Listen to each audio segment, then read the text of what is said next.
Assalamualaikum warahmatullahi wabarakatuh. Perkenalkan, nama saya Aicha Nurulfa Aliha, absen 5 dari kelas 11 TKJ 1. Di sini saya akan membahas mengenai soal flashing. Untuk soal yang pertama, jelaskan pengertian dari flashing smartphone. Flashing adalah proses menginstal ulang atau memperbarui sistem operasi pada smartphone. Biasanya untuk memperbaiki kerusakan sistem, meningkatkan performa, atau mengganti ROM yang digunakan. Soal yang kedua, sebutkan contoh kerusakan sistem Android yang membutuhkan flashing, yaitu yang pertama boot loop atau perangkat tidak bisa masuk ke sistem dan hanya stuck di logo. Yang kedua, aplikasi sering force close atau tidak bisa dibuka. Dan yang ketiga, perangkat mengalami lag atau lemot yang parah. Soal yang ketiga, sebutkan keuntungan dari flashing. Yang pertama, memperbaiki sistem yang error atau korup. Yang kedua, meningkatkan performa perangkat. Dan yang ketiga, mengupgrade atau mengganti ROM sesuai dengan kebutuhan. Soal yang keempat, sebutkan kerugian dari flashing. Yang pertama, garansi perangkat dapat hangus. Kedua, beresiko beberapa fitur di perangkat tidak dapat berfungsi lagi.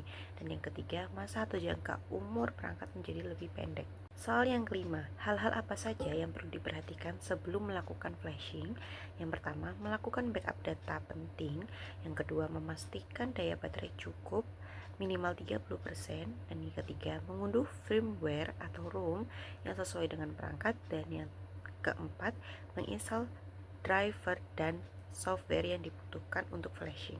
Soal yang keenam, sebutkan langkah-langkah dari proses flashing dengan Odin. Yang pertama, sambungkan kabel data ke PC tanpa menyambungkan ke smartphone. Kedua, tekan dan tahan tombol volume up dan volume down secara bersamaan. Ketiga, sambungkan kabel data ke smartphone. Keempat, apabila menyala biru pada layar, lepaskan kedua tombol volume dan tekan volume up sekali untuk menginformasikan. Untuk yang kelima, Odin akan menunjukkan tanda biru. Keenam, klik tombol start pada Odin untuk memulai proses flashing. Yang ketujuh, apabila berhasil, smartphone akan restart secara otomatis. Untuk yang kedelapan, Odin akan menunjukkan indikator pas.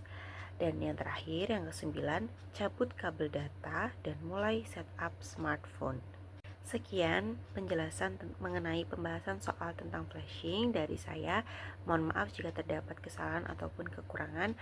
Mohon maaf. Terima kasih. Wassalamualaikum warahmatullahi wabarakatuh.